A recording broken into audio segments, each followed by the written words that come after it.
Assalamualaikum warahmatullahi wabarakatuh. Selamat pagi anak-anak. Apa kabar kalian hari ini? Alhamdulillah semua sehat dan bisa mengikuti pelajaran hari ini. Materi hari ini kita akan membahas tentang apa itu tumbuhan, apa itu tanaman, dan apa perbedaan dari tumbuhan dan tanaman. Siapa yang tahu apa itu tumbuhan? Tumbuhan adalah organisme yang tergolong pada kerajaan pantai. Ada sekitar 350.000 spesies yang termasuk organisme yang tergolong pada jenis tumbuhan. Kebanyakan tumbuhan berwarna hijau, tetapi ada pula yang berwarna lain seperti kuning. Semua itu tergantung pada dominasi pigmen klorofil yang terdapat pada tumbuhan. Nah, sekarang siapa yang tahu apa itu tanaman? Ya, betul. Tanaman adalah termasuk pada golongan tumbuhan juga. Tanaman adalah organisme yang sengaja dibudidayakan di waktu, ruang, dan media tertentu yang nanti akan dipanen pada tahap pertumbuhan tertentu. Tanaman sengaja dibudidayakan untuk nanti diambil nilai ekonomisnya. Jenis tanaman tersebut beragam, mulai dari jamur, alga, kacang-kacangan, hingga umbi-umbian, yang semuanya itu bisa memenuhi kebutuhan manusia, terutama dalam hal penyediaan pangan. Nah, dari penjelasan tersebut sudah jelas bahwa tumbuhan dan tanaman adalah dua hal yang berbeda. Tanaman termasuk pada tumbuhan, namun tak semua tumbuhan adalah tanaman. Jadi, tumbuhan adalah flora yang tumbuh dan berkembang dengan cara alami di alam, tanpa campur tangan manusia atau tanpa pembudidayaan tertentu. Sedangkan tanaman adalah flora yang tumbuh dan berkembang dengan campur tangan manusia melalui proses pembudidayaan. Dengan kata lain, tumbuhan itu tumbuh dengan sendirinya, dan tanaman itu ditanam sengaja oleh manusia. Nah, coba sekarang kalian sebutkan apa yang termasuk ke dalam tanaman.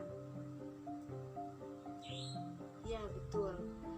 Nasi yang kita makan setiap hari itu hasil dari tanaman padi. Mengapa disebut tanaman? Karena padi sengaja ditanam untuk nanti dipanen oleh petani. Selain untuk pangan, keberadaan tanaman juga untuk memenuhi kebutuhan papan manusia. Tanaman bisa dibedakan menjadi satu, tanaman serelia adalah pangan utama yang berupa biji-bijian. Yang kedua, tanaman kacang-kacangan. Ketiga, tanaman buah-buahan. Dan keempat, tanaman sayur-mayur. Yang kelima, tanaman industri yang berupa karet, pewarna, dan lain-lain. Keenam, tanaman rempah. Ketujuh, tanaman umbi-umbian. Kedelapan, tanaman serat. Kesembilan, tanaman obat-obatan. Dan yang terakhir, tanaman penghasil minyak atsiri. Ya, siapa yang tahu manfaat apa yang kita peroleh saat menanam tanaman di lingkungan rumah? Beberapa manfaat menanam tanaman di lingkungan rumah. 1. Merindangkan lingkungan sekitar. Lalu yang kedua adalah mempercantik lingkungan rumah, mengurangi suara bising. Setelah kita mengetahui apa itu tanaman, tumbuhan, dan apa perbedaan dari tanaman dan tumbuhan, sekarang Ibu akan mengajak kalian untuk menyelesaikan sebuah studi kasus yang berkaitan tentang tanaman, yaitu permasalahan tentang tanaman yang layu. Untuk menyelesaikan permasalahan tersebut, langkah pertama yang kita lakukan adalah memecahkan persoalan terlebih dahulu.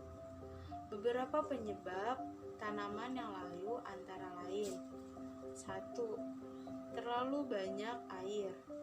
Kurang air, lalu karena lubang drainase yang buruk, tidak mengganti pot, tidak memberi pupuk, tidak cukup cahaya, dan yang terakhir yaitu faktor dari hama. Langkah selanjutnya yaitu kita harus mengenali kesamaan pola yang biasa orang lakukan saat menangani tanaman yang layu, yaitu dengan cara yang pertama yang kita lakukan adalah kita harus mengecek kelembapan tanah pada tanaman. Lalu yang kedua, kita harus mengatur posisi tanaman yang tepat agar terkena sinar matahari yang cukup. Lalu yang terakhir adalah memberikan pupuk pada tanaman. Langkah selanjutnya yaitu kita harus mengetahui penyebab utama apa yang menyebabkan tanaman tersebut layu.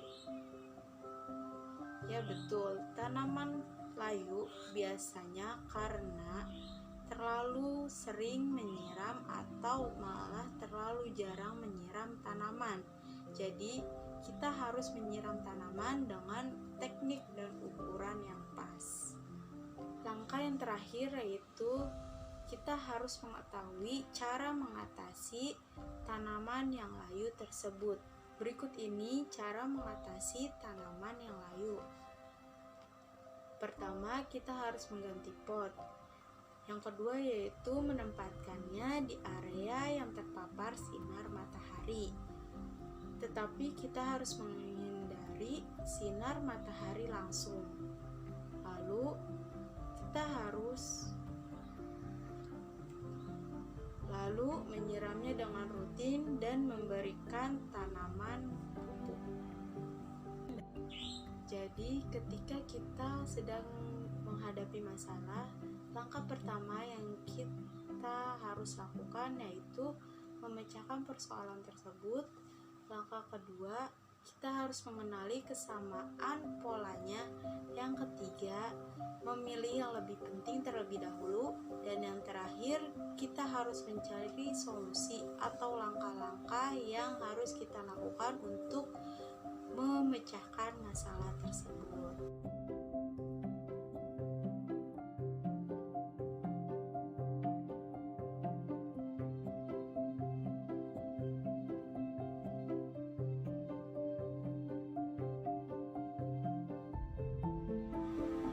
Ya, selesai sudah pertemuan kita hari ini. Kurang lebihnya Ibu mohon maaf. Terima kasih atas perhatian anak-anak sekalian. Wassalamualaikum warahmatullahi wabarakatuh.